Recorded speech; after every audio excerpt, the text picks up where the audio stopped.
저는 윤석열 대통령의 이것도 하나의 모순점이라고 저는 보는 게 네. 본인이 가장 싫어하는 게 뭔지 아세요? 윤석열 대통령이? 뭐죠? 카르텔입니다. 카르텔. 이권 카르텔이라면 이분은 아주 부들부들 떠시는 분으로 저는 알고 있어요. 왜냐하면 계속 지난 얘기하니까. 1년 동안 계속 이권 카르텔, 건폭에도 이권 카르텔, 사교육에도 이권 카르텔, 뭐 다 개혁에 저항하면 반기득권 세력 다 이권 카르텔로 이분은 보고 계신 분이에요. 네. 그럼 전 두 가지만 묻습니다. 하나는 법조 카르텔은 눈에 안 보입니까? 그 검찰을 중심으로 정점으로 한 뭐 김앤장부터 해서 그 법조 카르텔은 안 보이는지, 왜 안 보는 흐린 눈 하는지가 첫 번째 의문이고, 지금 이 수의 계약은 안 보입니까? 이것도 행사를 하나 열면은 업체들이 와야죠. 네. 업체들이 올 때 누구에게나 공평하게 기회를 주고 돈을 정당하게 쓰고 제일 잘하는 업체가 와가지고 성공적인 일을 해야 국민들이 좋은 거 아닙니까? 이 기본 아니에요? 아니, 기업을 운영할 때도 네. 이런 식으로 이권 나눠주잖아요. 배임죄로 다 걸립니다. 대표이사 감옥 가요. 배임이에요. 그게 회사에 손해를 입히니까. 근데 하물며 국가기관 운영하는데 나라 돈으로 이런 식으로 수의계약 남발한다? 이게요 전형적인 이권 카르텔입니다.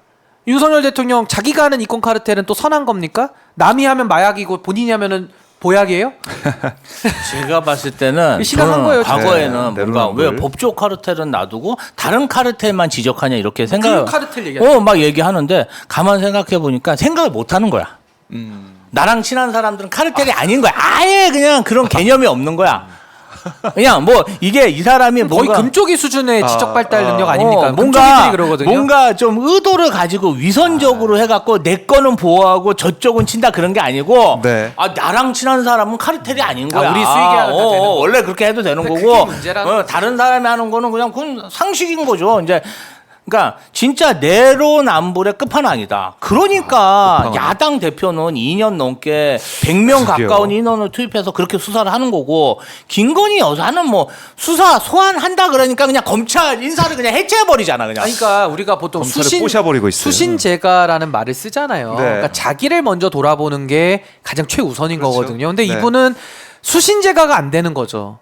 엄밀히 말하면. 근데 무슨 어떻게 나라를 다스리고 천하를 평화롭게 하겠습니까? 그러니까 네. 늘 천하가 시끄러운 거예요. 제가 볼 때는. 지금 말씀하신 대로 전 타당한 지적이라고 보거든요. 왜냐하면 수사 받는 사람도 뭐 문제가 있으면 수사 받아야죠. 그거 뭐 어떻게 피하겠습니까? 법 앞에 만인이 평등한데. 근데 문제는 편향되게 하고 자기 쪽 카르텔은 좋은 카르텔, 좋은 거 보약. 남의 거는 나쁜 카르텔, 이권 카르텔, 마약 네. 뭐 이런 식으로 프레이밍을 해서 법을 편향되게 적용하다 보니까 대법원에 가면은 뭐가 있는 줄 아세요? 정의의 여신상 눈을 가리고 저울을 들고 칼을 들고 있습니다.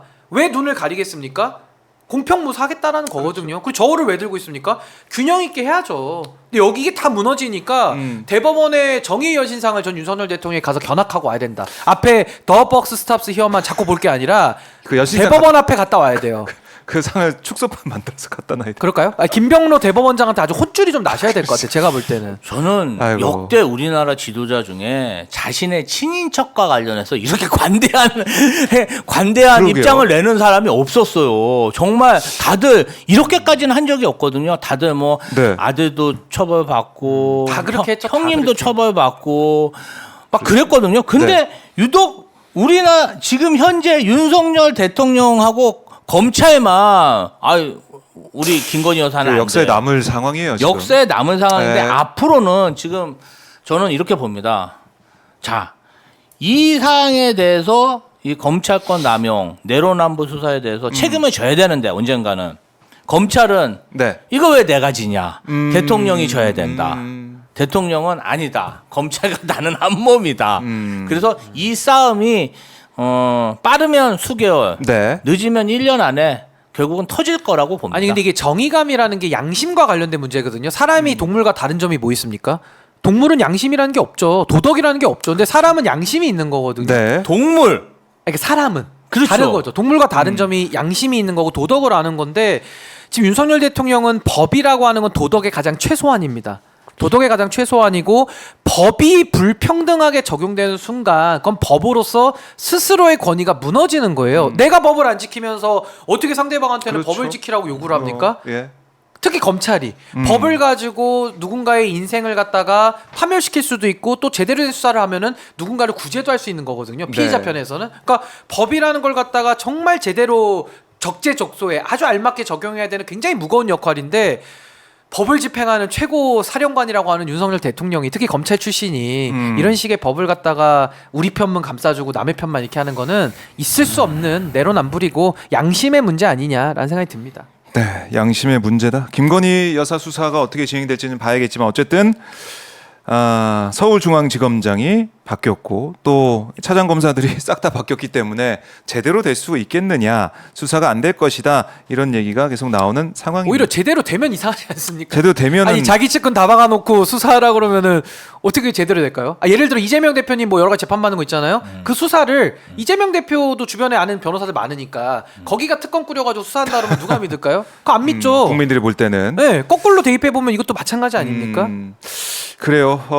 이창수 지검장은 충분한 조치를 할 거다 이렇게 얘기하면서 법관 측에 따라 열심히 수사하겠다 이런 입장을 밝혔는데 전혀 믿어지지 않는 그런 모습이다, 이렇게 좀 정리를 해보도록 하고요. 저는 민주당에 대해서 정말 이건 제가 진심을 가지고 꼭 드리고 싶은 말씀이 있는 게 지금 윤석열 대통령이라고 하는 잘못된 권력을 바로잡아야 되잖아요. 그럼 네. 민주당의 역할은 너무나도 중요한 시점입니다. 그렇다면 저는 민주당이 정말 민심을 제대로 좀 전달을 하는 정치 세력이 돼야만 하는 것인데 그러기 위해서는요. 저는 개원하잖아요. 네. 딴 거 다 필요 없고 일단은 최승훈 상병 특검은 이번에 마무리해야 되는 거고요. 개원하면 저는 김건희 일괄 종합특검을 저는 1순위로 해서 반드시 관철을 시켜야 된다. 아하. 전 그게 이제 민주당에게 달린 숙제이자 과제이자 책임이라고 보거든요. 그러니까 네. 이제는 뭐 192석 됐으니까 뭐 범야권 세면 국민의힘에서도 8명 어쨌든 설득을 하든 뭐라든 해내야 되지 않겠습니까? 거부권 쓴다는 전제하에 전 이거 반드시 해야 된다고 보고요.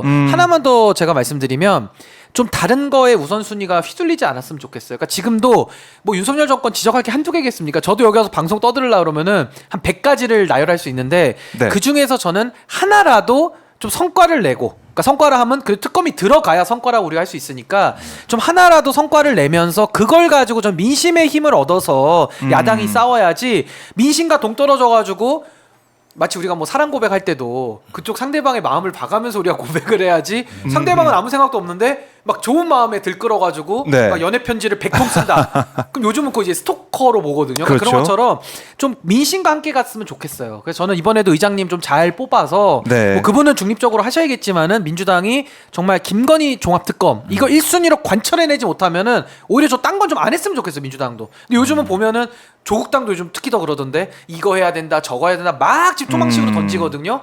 국민들이 다 챙겨볼 수도 없고요. 성과도 안 납니다. 그래서 하나만 몰입해서 좀 진돗개 정신으로 좀 하나를 좀 성과를 예. 내는 거를 꼭 해야 된다. 예, 그 말씀 꼭 드리고 싶습니다. 알겠습니다. 자, 지금 무소속인 신인규 변호사가 민주당을 또 향한 주제 넘게 하게 얘기했습니다. 말씀을 했는데 아, 좋은 말씀입니다. 네, 그러니까 뭐 민주당에 대한 관심이 성과를 냈으면 좋겠어요. 크다. 관심이 크다가 아니라 국민의 한 사람으로서 네, 정말 민주당이 그렇게 할 좀 네. 역사적 책임도 있다고 보기 때문에 네, 맞습니다. 성과를 내야 된다. 우선순위를 가지고 다수당이기 했으면 좋겠어요. 때문에 성과를 내야죠. 맞아요. 자, 지금 최혜병 특검법 이게 어떻게 보면 당면한 지금 과제 아니겠습니까? 그렇죠. 최혜병 네. 특검 이게 20일 정도에 윤석열 대통령이 거부권 행사할 가능성이 크다 이런 얘기가 나오고 있습니다.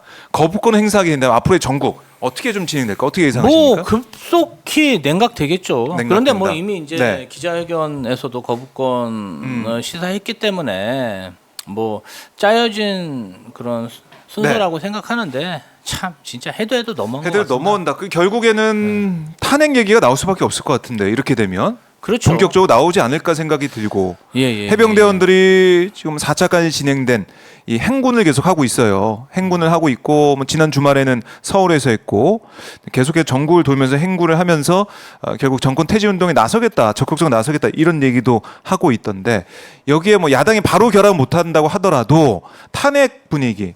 그러니까 법률 헌법 위반을 윤 대통령이 어떤 거 했는지 따져봐야겠지만은 지금 나오고 있는 여러 가지 사안들 보도되고 있는 것들을 보면 대통령실의 개입설이 계속 나올 수밖에 없지 않겠습니까?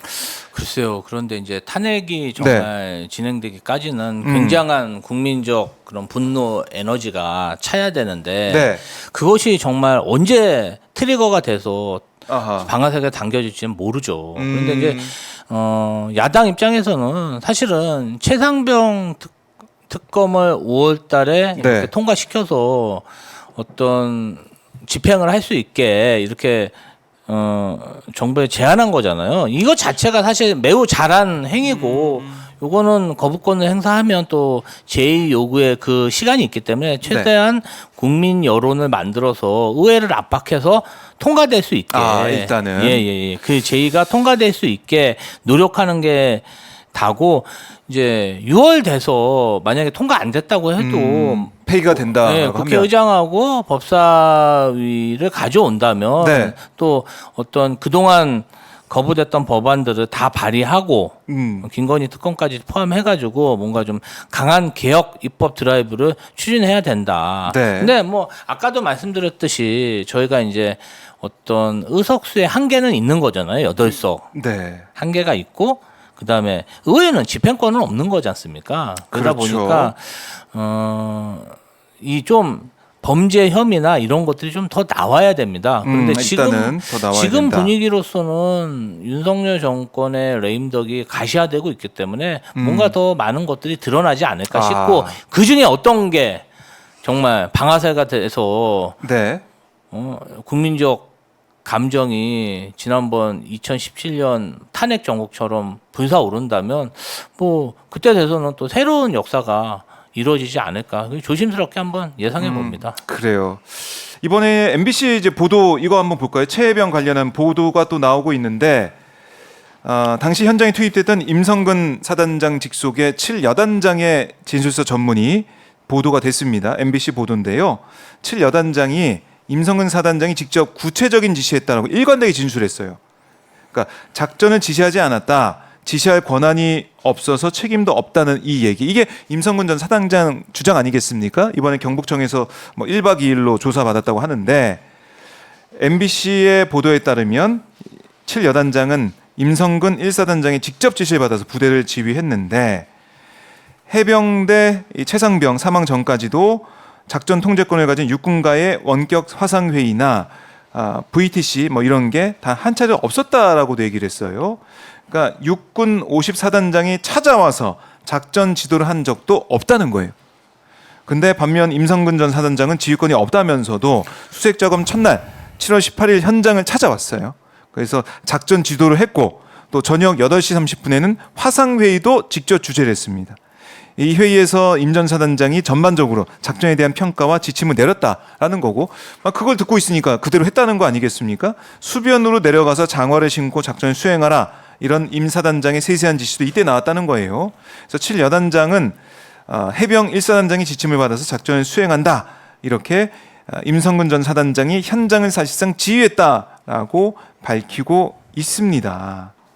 그러니까 실종자 수색이 주 임무라는 사실도 7여단장은 부대를 이끌고 나가기 전에 몰랐다는 거잖아요. 근데 이와 관련한 안전 관련 지시도 우선순위도 아니었고 복장은 해병대 적색 상의 체육복에 정찰모로 통일하라 이런 지시부터 임 전 사단장한테 받은 거고 실종자 수색 작업에 우선순위를 둬라 이런 얘기도 임 전 사단장이 했다는 거예요. 그러니까 구명환이나 로프 같은 안전장구를 준비했더라면 물에 빠진 최상병을 구했을 수도 있다. 이런 아쉬움이 있다는 겁니다. 그러니까 그걸 준비해서 갔으면 떠내려갈 때 던질 수 있잖아요. 던지고 로프 해가지고 로프를 메고 뭐 수색 작업을 한다고 하더라도 물 안에 들어간다 하더라도 그런 걸 메고 들어갈 수도 있는데 그게 전혀 안 됐다는 거 아니에요? 빨간 옷만 입고 이 모자 쓰고 정찰모 쓰고 그러니까 해병대가 하고 있다는 걸 드러낼 수 있는 그 얘기만 하고 있다는 거 아닙니까? 지시만 내렸다는 거 아닙니까? 이렇게 7여단장이 진술하고 있는데 임성근 전 사단장은 나는 그런 적 없다.